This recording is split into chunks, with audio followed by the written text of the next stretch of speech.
효율이란 가한 힘에 대해 실제 작용한 힘의 비율입니다. 자전거에서 페달에 가한 힘에 대해 바퀴를 굴러가게 하는 힘의 비율이 전체의 효율이지만 여기서는 크랭크암의 회전 효율만 다룹니다. 이후 이를 페달링 효율이라 하겠습니다. 큰 원은 페달의 궤적이고 R은 크랭크암의 길이입니다. 3시 반의 위치에서 페달을 밟는다면 힘 F 방향으로 힘이 가해집니다. 그런데 이 힘 전부가 크랭크암을 돌리는 데 쓰이지 않습니다. 이 힘 F는 두 방향의 힘으로 나눌 수 있습니다. 크랭크암과 직각 방향의 힘 FO와 크랭크암과 직선 방향의 힘 FS로. 그림에서 보듯이 힘 FS는 크랭크암을 돌리는데 전혀 쓰이지 않습니다. 낭비되는 힘이죠. 크랭크암을 돌리는 힘은 힘 FO뿐입니다. 정의에 따라 페달링 효율은 이렇게 구합니다. 공식에서 보는 것처럼 가한 힘의 방향이 효율을 결정합니다. 페달링 전 구간에 걸쳐 힘 F를 힘 FO 방향에 더 많이 가할수록 페달링 효율은 높아집니다. 페달링 한 바퀴 동안 힘의 방향과 크기는 그림과 같습니다. 빨간색 화살표의 위치에서는 순방향의 힘이 작용하고 파란색 화살표의 위치에서는 방해하는 역방향의 힘이 작용합니다. 가민 홈페이지에서 가져온 그래프입니다. 앞의 그림을 XY 평면상의 그래프로 나타낸 것입니다. 12시 0도부터 7시 210도 위치까지는 플러스 힘, 나머지 구간은 마이너스 힘입니다. 가민에서는 이 특성을 토크 유효성이란 변수로 표현합니다.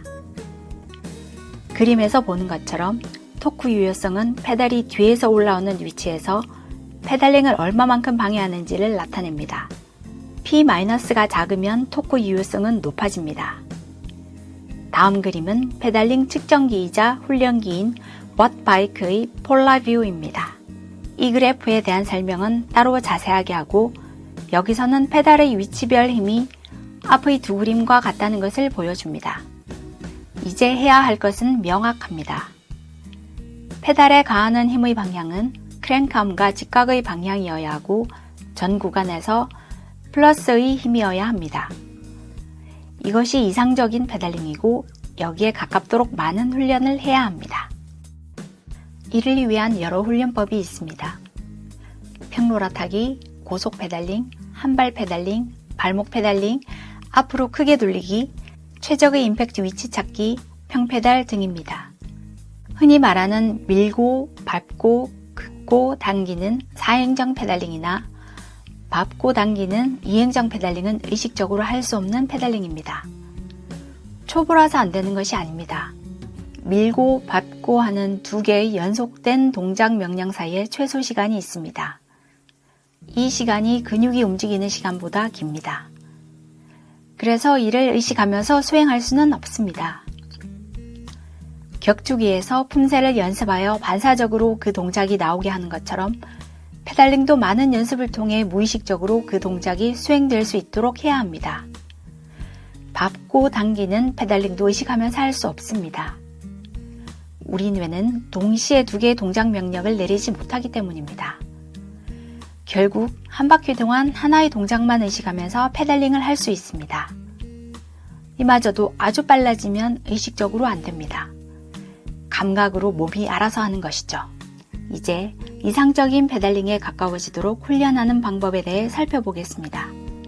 페달이 2시에서 3시 사이에 있을 때 누르거나 8시에서 9시 사이에서 당기는 페달링은 기본으로 하고 여기서는 그 이외의 방법에 관해 설명합니다. 평로라 위의 자전거는 예민합니다. 페달링의 좌우 균형이 맞지 않거나 페달링이 부드럽지 않으면 중심이 흔들리고 튀는 현상이 발생합니다. 평로라를 많이 타다 보면 부드럽고 균형 있는 페달링 감각을 익힐 수 있습니다. 물론 평로라 훈련을 하지 않더라도 가능하지만 평로라를 이용하면 더 빨리 더 잘할 수 있습니다. 고속 페달링은 페달을 빠르게 돌려 발과 다리가 페달링의 궤적을 기억하게 하여 무의식적으로 페달링 궤적의 방향으로 힘을 가해 효율을 높이는 훈련입니다. 순항할 때는 90에서 100rpm 전후가 적당하고 고속 페달링 훈련에서는 120에서 150rpm을 돌립니다. 더 빨라도 좋지만 이 정도면 충분합니다. 처음 한 발 페달링을 하면 되게 편하고 부드러운 페달링을 하지 못합니다.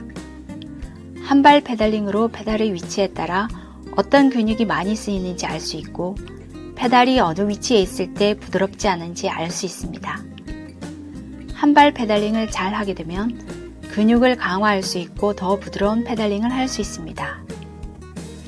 한 발 페달링의 요령은 그림처럼 무릎을 한시 방향으로 높고 크게 돌리는 동작을 의식하는 것입니다. 페달링의 기본은 크고 강한 엉덩 관절에 집중하고 약한 발목은 내버려 두어 아끼는 것이지만 잠깐 발목의 각도를 의도적으로 변화시키면서 페달링을 할 수 있습니다. 빠른 케이던스 페달링이 안 되는 상황, 즉 오르막을 오르거나 가속할 때와 같이 강한 페달링이 필요할 때 12시와 6시 위치에서 발목의 각도를 그림과 같이 변화시키면 페달링 효율이 높아집니다. 약한 근육을 집중하여 쓰는 페달링이어서 오래 쓰는 것은 피로를 높이기 때문에 상황에 따라 발목 근육이 지치기 전까지 잠깐만 활용해야 합니다. 페달 위치별 페달링 하는 힘의 방향은 그림과 같습니다. 8시부터 1시 구간에서 페달링 효율이 특히 낮습니다. 이 위치에서 힘의 방향을 페달링의 궤적에 가깝게 하도록 무릎을 앞, 위 방향, 즉 1시 방향으로 크게 돌립니다. 무릎으로 명치를 치듯이 페달링 하라는 표현이 이 동작입니다. 타원으로 페달링 하라고 하기도 합니다. 이렇게 페달링을 하면 그림의 가 위치에서는 순방향의 힘이 발생하거나 최소한 페달링을 방해하는 힘이 줄어들고 12시에서 1시 구간에서도 페달링의 궤적에 좀 더 가까운 방향으로 힘이 작용하여 페달링 효율이 높아집니다. 페달링을 앞으로 크게 돌리면 속도가 높아지는 것을 경험할 것입니다.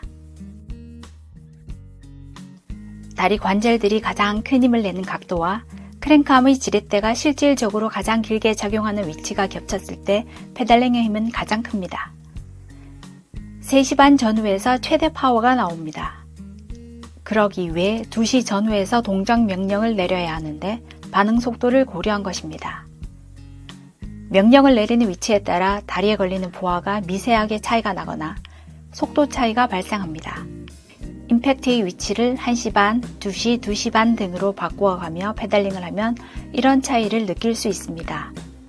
더 섬세하게 바꿀수록 더 최적의 위치를 찾을 수 있고 그만큼 페달링 효율은 높아집니다. 임팩트 위치를 바꿀 때 호흡을 활용하면 도움이 됩니다. 숨을 내쉬면서 주먹을 뻗거나 다리를 밀면 더 빠르고 강한 동작이 나옵니다.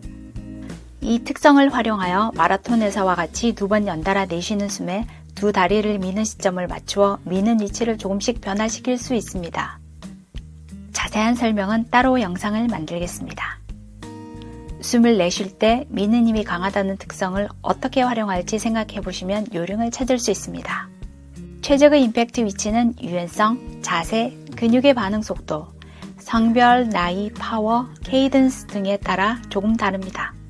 상황에 따라 최적의 위치를 찾는 감각을 익히면 같은 힘으로 더 멀리, 더 빨리 갈 수 있습니다. 클릿 페달을 제대로 쓰지 못하면 평페달을 쓰는 이만 못합니다. 클릿으로 발이 페달에 고정되어 다리 근육의 긴장도 높아져 더 빨리 지치고 여러 지점에서 힘을 쓰려다 정작 제대로 힘을 쓰지 못하게 됩니다. 클릿 페달링이 잘 안 될 때는 평페달을 사용하면 클릿 페달링의 감각을 익히는 데 도움이 됩니다. 페달의 위치별 파워 곡선을 보면 페달링 파워는 대부분 밟는 위치에서 나옵니다. 평페달은 이 부분에서만 힘이 집중되어 자연스레 임팩트 페달링이 됩니다. 클릿 페달은 이 특성을 기반으로 다른 위치에서 보조하는 것입니다. 그리고 다시 클릿 페달로 바꿉니다. 일본의 한 연구에서 경륜학교 신입 선수들의 페달링 효율이 45% 정도이고 경륜 선수들은 75% 정도라고 합니다. 낭비되는 힘이 55%와 25%, 2배 이상 차이가 납니다. 페달링의 효율을 높이는 훈련은 주행 능력에 매우 큰 영향을 끼칩니다. 좋은 자전거를 가지고 싶은 마음만큼 페달링 효율을 높이는 훈련에 집중하면 같은 체력으로 더 멀리, 더 빨리 갈 수 있습니다. 일단 훈련만 해. 나머지는 몸이 알아서 할 테니까. 감사합니다. 구독과 좋아요 부탁드립니다.